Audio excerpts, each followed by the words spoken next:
Okay, so hi everybody, so this is the next in the FTB series. So in the last episode I promised you to show you the rest of the grid, so like the power setup and the where the cables go and all that kind of stuff. So we're going to go back to where we first set up our A2. So we took out a lot of the controller and stuff and we moved them down further. So we just have a grid and the solder up in here, and then we're going down around. These are the wires. There's a wireless transmitter. Then we're going down here and there is more cables and stuff. So basically these cables just connect up to everything in the AE network. Sorry, not AE, refined storage network. So we got this now. So this is part of my tree farm, and I'm going to show you how to build that in another episode, probably the next one actually. But these basically are just used as okay, now we're stuck. Okay. Yeah, these basically are used as external storage. Yeah, there you go, on all these.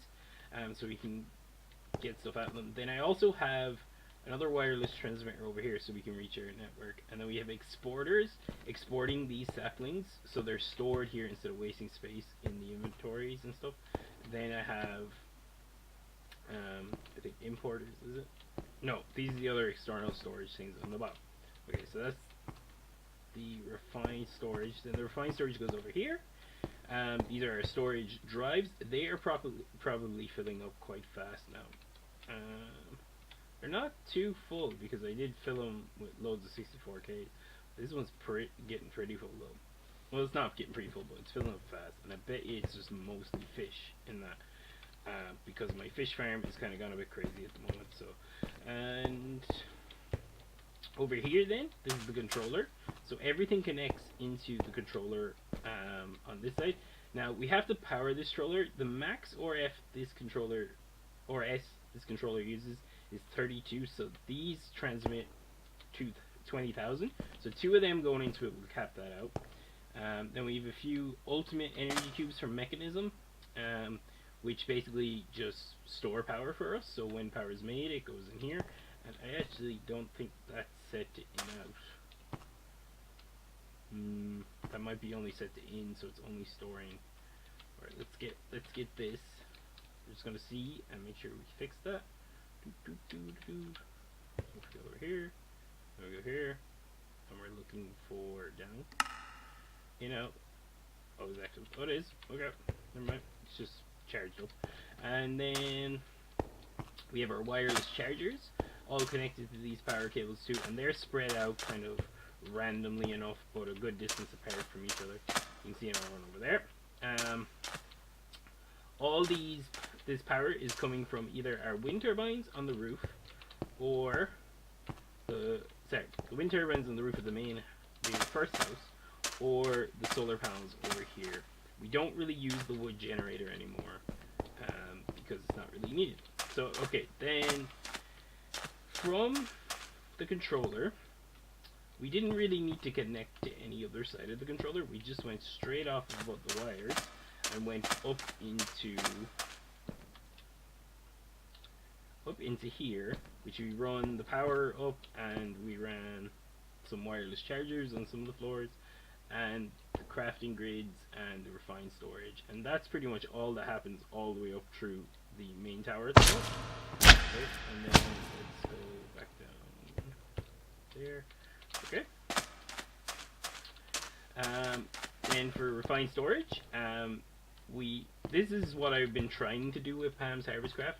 Now, Pam's Harvestcraft plants, except for the tree plants I haven't worked out yet, they're pretty easy to figure out how to harvest. So I've been harvesting all the plants, and it stores them in these fridges.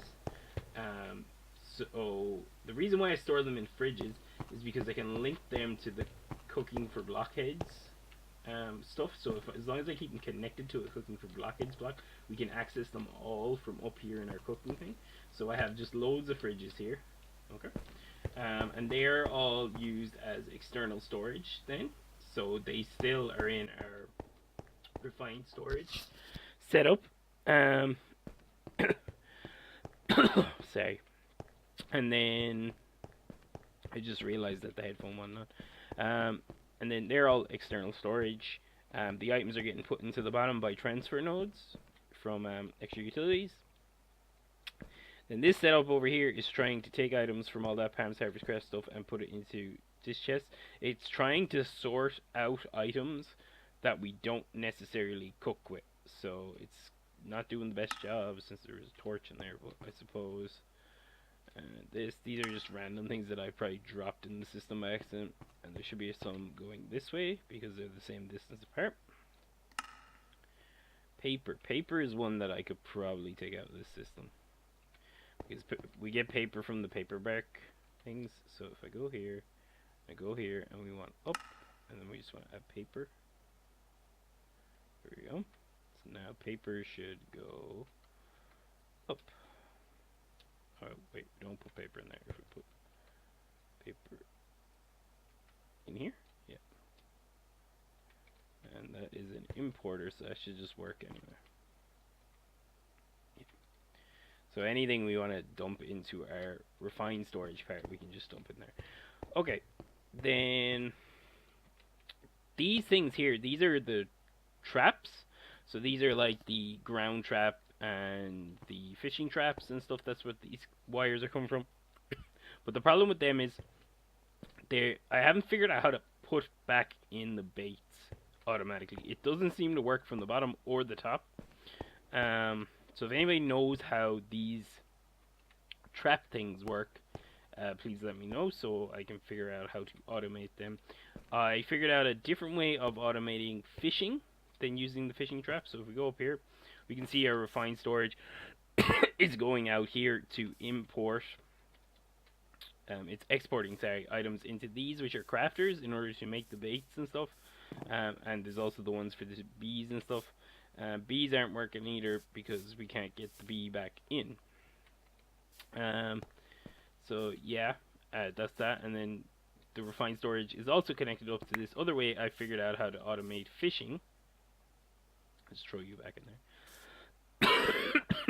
This way, we are using the fishing net from Actual Editions, and the fishing net from Actual Editions is really good. It just spits out items continuously. I haven't figured out how to turn them off. That's one thing that I would say is a bad thing about them. I am not even sure if there is a way to turn them off. You can see here, I just broke that. It probably got sucked up into the vacuum chest, and because we can't turn them off, like all these chests are full because they fill automatically chests above them, but the vacuum chest is still sucking up items, so our whole inventory is going to get full with different types of fish pretty much, and all the loot and stuff that you get from fishing too. So we get a lot of the different enchants through the bows and things. So if we can figure out a way to get them off of the bows, we could probably have all the enchants too. Okay, so that's that, and then it also goes over here into our Britannia section. It's just a grid over here. We didn't really need much more refined storage over this side, and I don't think any are in our garden, but we'll just go check. Whenever I get near the Britannia side, it starts lagging out like crazy. Yeah, there's none in here. So, yep. Right, and I think that's it. Anything else? Yeah, that's it. So these are all our wind turbines that I was on about the power company. So I'm going to show you how to build them and talk about mechanism and stuff in its own episode, probably a good bit in the future, because it's going to probably take up an episode or two to explain all the mechanism stuff. Yeah, so next episode I'm going to show you probably how to do the tree farm. Okay, so I'll see you in the next one. Good luck.